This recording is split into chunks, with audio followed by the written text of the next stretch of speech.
এজন্য আমরা সবাই বলি আলহামদুলিল্লাহ। সালাম পেশ করে প্রিয় নবীর উপরে, যে নবীর সুন্নত মানলে, যে নবীর ঘোষণা মানলে, যে নবীর নির্দেশনা মানলে আজ সারা পৃথিবীর মুসলমানরা মুক্তি পেতে পারে ইহুদিদের কাছ থেকে, খ্রিস্টানদের কাছ থেকে। যে নবীর সুন্নত মানলে, যে নবীর বিধান মানলে, যে ইসলামের বিধান মানলে আমরা আজও ফিলিস্তিনবাসীকে মুক্ত করতে পারবো। সেই নবী এবং রাসূলের যদি আমরা দরুদ সালাম পেশ করি, আল্লাহুম্মা সাল্লি আলা আল্লাহুম্মা বারিক আলাইহি। প্রিয় ভাইয়েরা, আমি সর্বশেষ সময় আপনাদেরকে শুধু দুইটা বার্তা দিতে চাই। একটা বার্তা হলো, আজকে আমাদের ফিলিস্তিনের ভাই বোনদের যে অবস্থা, এটা হঠাৎ করে কোনো অবস্থা নয়।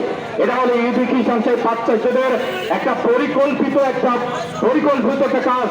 এবং আমি আপনাদেরকে বলতে চাই, সেটা হচ্ছে যে আমরা যেটা বারবার বলতেছি, ইসরায়েল রাষ্ট্র, ইসরায়েল রাষ্ট্র। আসলে কি ইসরায়েল রাষ্ট্র? ইসরায়েল হলো বহিরাগত, ইসরায়েল হলো ভাড়াটিয়া। এরা ভাড়াটিয়া ও বাড়ির মালিকের বিরুদ্ধে এরা অত্যাচার করতেছে। বহিরাগত, এদেরকে এদের কোনো আশ্রয় ছিল না, জায়গা ছিল না। এই মুসলমানরা তাদেরকে জায়গা দিয়েছে, তারা আজকে মুসলমানদের হত্যা করতেছে। অথবা আসুন আমরা সারা পৃথিবীর মুসলমানরা আবারও যদি আমরা ইমানের বলে বলিয়ান হই, আমারও যদি আমরা সৎ আমলকারী হই, আজও আমরা এই পৃথিবীর শাসনভার পাবো। আপনাদেরকে দিক নির্দেশনা দিয়ে দেয়, আপনাদের বাড়িতে সবারই কোরআন আছে, পবিত্র কোরআনের সূরা নূরের 55 নম্বর আপনারা আর খুঁজে দেখবেন। এই আয়াতে আল্লাহ তাআলা এখান থেকে মুক্ত হওয়ার দুটো পথ দেখিয়ে দিয়েছেন। একটা হলো আমাদেরকে ঈমান আনতে হবে আল্লাহ তাআলা প্রতি যথাযথ, আর হলো সৎ আমল করতে হবে। আল্লাহ বলছেন এই দুটো কাজই তোমরা করতে পারো, আমি আবার তোমাদেরকে এই জমিনের তোমাদেরকে আবার বাদশাহী দিয়ে দেবো। অতএব আসুন আমরা স্লোগান দেবো, মিছিল দেবো, পাশাপাশি আমাদেরকে ঈমানের বলে বলিয়ান হতে হবে, সৎ আমল করতে হবে। পাশাপাশি আমরা বলতে চাই, আমাদের রাষ্ট্রপ্রধান থেকে শুরু করে আরো বিশ্বের যারা রাষ্ট্রপ্রধান আছে, যারা আজকে মুখে তালা দিয়েছে, যারা আজকে ইহুদিদের ভয়ে, যারা আজকে তাদের রাজ্য আনার ভয়ে, যারা আজকে তাদের ক্ষমতা আনার ভয়ে, যারা আজকে ক্ষমতার লোভে, নারীর লোভে আজকে তাদের মুসলমানিত্বকে তারা বিসর্জন দিয়েছে, আমরা তাদের বলতে চাই, আপনারা শুধু অর্ডার দেন, আপনারা শুধু প্রস্তুতি দেন, আপনারা শুধু আমাদেরকে সহযোগিতা করুন। কোন রাষ্ট্রে কোন সেনাবাহিনী দরকার হবে না। সারা পৃথিবীতে কোটি কোটি মুসলমান আছে, তারা আগে যাবে। অতএব আমরা আসুন, আমরা সেই মুসলমান হযরত ওমরের উত্তরসূরি, হযরত আলীর উত্তরসূরি, আমরা সালাউদ্দিন আইয়ুবের উত্তরসূরি। আমরা আজকে সারা পৃথিবীর কোটি কোটি মুসলমান আছি, যারা আজকে নিজের জীবন ফিরিয়ে দিয়ে হলো আমাদের ভাই বোনদের রক্ষা করতে চাই।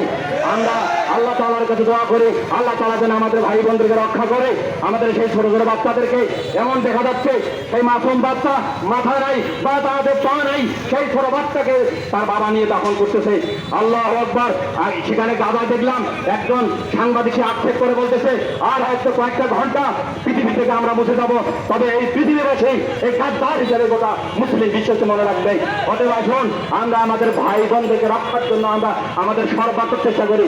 দ্বিতীয় একটা যেটা আমি বলতে চাচ্ছি, সেটা হচ্ছে এই যে আমাদের যেটা করণীয়, সেটা বলতে একটা হলো ইসরায়েলের পণ্য বয়কট করা। এই পণ্য বয়কট করার কিছু ধারাবাহিকতা আছে। তার মধ্যে প্রথম ধারাবাহিকতা হলো, আগে প্রত্যেকটা পণ্য সিলেক্ট করতে হবে কোন কোন পণ্য ইসরায়েলি পণ্য।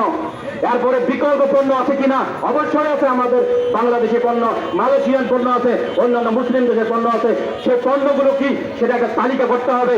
এই তালিকাগুলো প্রত্যেকটা দোকানদারের মধ্যে, কাস্টমারদের মধ্যে, জনগণের মধ্যে, এবং বড় করে প্রত্যেকটা বাজারের মধ্যে আপনার এই ধরনের মোড়ের মধ্যে ব্যানার করতে হবে। এবং আমি আপনাদের কথা দিচ্ছি, আপনারা করেন। ধান্ডিকের জন্য যত টাকা লাগে আমি ব্যবস্থা করে দেবো ইনশাল্লাহ। প্রত্যেকটা বাজারে, প্রত্যেকটা গ্রামে, মহল্লায়, প্রত্যেকটা দোকানে আপনারা ব্যানার করেন, ফেস্টুন করেন এবং লিফলেট করেন, জনগণকে সচেতন করেন। এই কাজটা আমাদের করতে হবে। আমি আবারও শেষে বলছি, দুটা কাজ আমাদের। একটা হলো এই ধরনের প্রতিবাদ করতে হবে, মিছিল মিটিং সমাবেশ করতে হবে। পাশাপাশি আমাদের আজকের এই যে অস্তিত্বের লড়াই, বা এটা কোনো রাজনৈতিক ইস্যু নয়, এটা অন্য কোনো ইস্যু নয়, এটা হলো মুসলমানদের ইস্যু, এটা ইসলাম ধ্বংসের ইস্যু।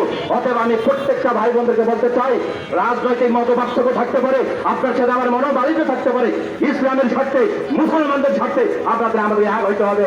অতএব আপনারা মনে রাখেন, যদি গত 5ই আগস্ট এই স্বৈরাচার হাসিনা সরকার না হতো, 27 থেকে 28 সালের মধ্যে বাংলাদেশ ফিলিস্তিন হয়ে যেত। সাবধান হয়ে যাবেন। আজকেও ভারতের গেরুয়া সন্ত্রাসীরা তারা একই রকমের পদক্ষেপ নিচ্ছে, মুসলমানদেরকে হত্যা করতেছে, তাদের টার্গেট হলো বাংলাদেশ। অতএব আমরা যদি মনে করি ফিলিস্তিন আমাদের কেউ না, তারা দূরের। ভুল করবেন ভাইয়েরা, আজকে ওরা যাচ্ছে, আগামীতে আপনি যাব, আমি যাব। অতএব আসুন সবাই ঐক্যবদ্ধ হই, দল মান নির্বিশেষে আমরা ইসলামের স্বার্থে, আমাদের মুসলমানদের স্বার্থে, আমাদের মুসলমান ভাইদের সাথে আমরা ঐক্যবদ্ধ হই। আল্লাহ তাআলা আমাদের অবশ্যই বারাকা দিবেন। আমরা আল্লাহ তাআলার দোয়া করছি, আল্লাহ তাআলা সেই মাজলুম ভাইদেরকে যারা হত্যা করতেছে, আল্লাহ তুমি গায়েবী মদদ দিয়ে তাদেরকে ধ্বংস করে দাও, তাদেরকে নিশ্চিত করে দাও। সারা বিশ্বের মুসলিমদেরকে তুমি একতাবদ্ধ হওয়ার তৌফিক দাও। সকলে আল্লাহ আমিন। সুবহানাকাল্লাহুম্মা ওয়া বিহামদিকা আশহাদু আল্লা ইলাহা ইল্লা আনতা আস্তাগফিরুকা ওয়া আতুবু ইলাইক। আসসালামু আলাইকুম ওয়া রাহমাতুল্লাহ।